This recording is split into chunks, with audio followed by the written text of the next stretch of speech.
Hello everyone, welcome to Bylish academy. आज की इस क्लास में हम लोग कुछ ऐसे वर्ड्स के बारे में पढ़ेंगे जिनका हिंदी में मीनिंग तो एक होता है, लेकिन अंग्रेजी में उनका यूज़ अलग अलग जगहों पे किया जाता है। पहला वर्ड है BUY, buy, PURCHASE, purchase. Purchase और बाय दोनों का अर्थ होता है खरीदना, लेकिन दोनों का यूज़ अलग अलग जगहों पे किया जाता है।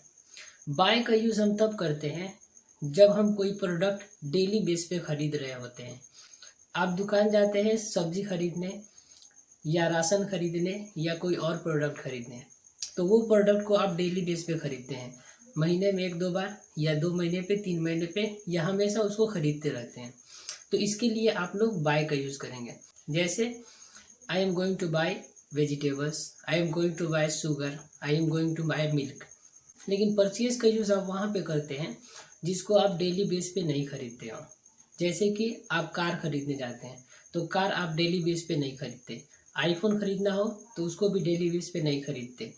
अगर आपको बाइक खरीदना हो तो उसको भी डेली बेस पे नहीं खरीदते। या सोना खरीदना हो, चांदी खरीदना हो, तो इन सब के लिए परचेज का यूज़ करेंगे। I am going to purchase a car, I am going to purchase a bike, I am going to purchase gold, I am going to purchase an iPhone. Buy और परचेज दोनों के बीच के differences clear हो गए। दूसरा word है cry और weep. Cry और वीप दोनों का अर्थ होता है रोना। क्राई का यूज़ हम वहाँ पे करते हैं जहाँ पे रोने से मुंह से आवाज़ निकलती है। वीप का यूज़ हम वहाँ पे करते हैं जब रोने से मुंह से आवाज़ नहीं निकलती हो। एक बच्चा है, जब वह रोता है तो उसके मुंह से आवाज़ निकलती है। बोलेंगे the baby is crying, the baby is crying, क्योंकि वह बच्चा रो रहा है और उसके मुंह से आवाज़ निकल रही है। अगर कोई बड़ा आदमी है वो रो रहा है तो उसके लिए आप वीप का यूज़ करेंगे। जैसे my brother is weeping, my mother is weeping, मेरी माँ रो रही है या मेरा भाई रो रहा है। तो क्राई और वीप दोनों के बीच के अंतर क्लियर हो गए। रोना के लिए एक और वर्ड यूज़ किया जाता है, वो वर्ड है साई, SIGH, साई। साई का मतलब भी होता है रोना, लेकिन इसका यूज़ वहाँ पे करते हैं जब आहें भर के रोने की बात कही गई हो।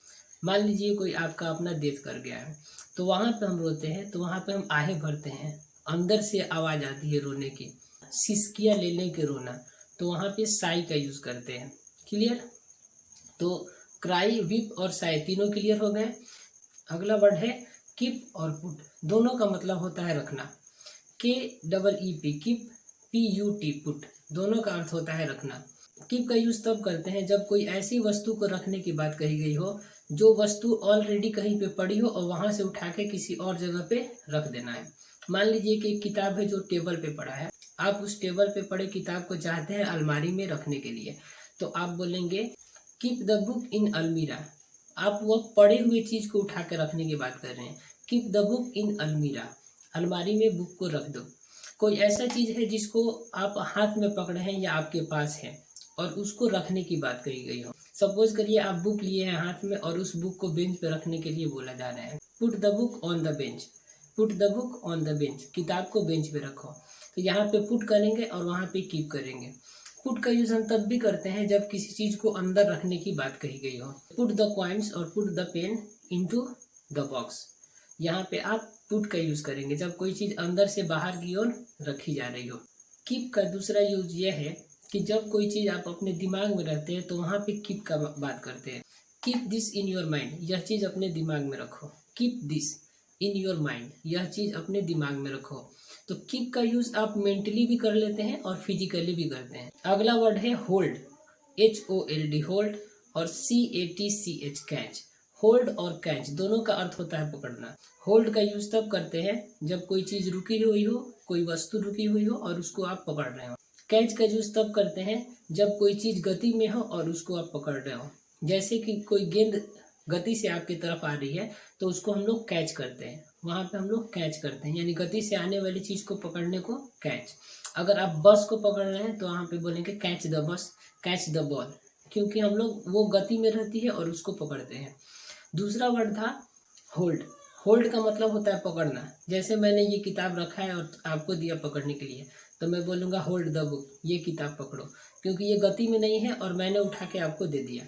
या मैं अपना मोबाइल आपको दे दिया, hold it, hold the mobile या होल्ड इट।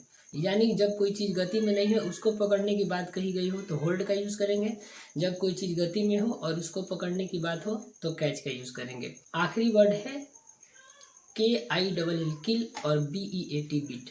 किल और बीट दोनों का अर्थ होता है मारना, लेकिन किल का यूज़ तब करते हैं जब जान से मारने की बात कही गई हो, और बीट का यूज़ तब करते हैं जब पीटने का सेंस हो। मारने का बात हो यानी पीटना, जान से मारना नहीं।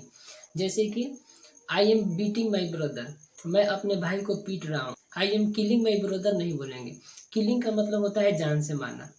बीट का यूज तब करते हैं जब मारने का सेंस हो। मारने का सेंस यानी पीटने का sense. The teacher is beating the student, teacher student को पीट रहे हैं या टीचर स्टूडेंट को मार रहे हैं।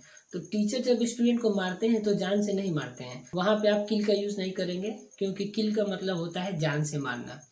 The tiger killed A got, बाघ ने बकरी को मारा। बाघ ने बकरी को मारा तो वहां पे उसको पीटा नहीं है, बल्कि उसको जान से मार दिया है। तो जब जान से मारने का सेंस हो तो किल, और जब पीटने का सेंस हो तो वहां पे बीट। बीट मतलब पीटना या मारना, किल मतलब जान से मारना। उम्मीद है कि ये वीडियो आपको समझ में आया होगा। इससे रिलेटेड कोई क्वेश्चन हो तो आप कमेंट बॉक्स में पूछ सकते हैं। मिलते हैं अगले वीडियो में। जय हिंद।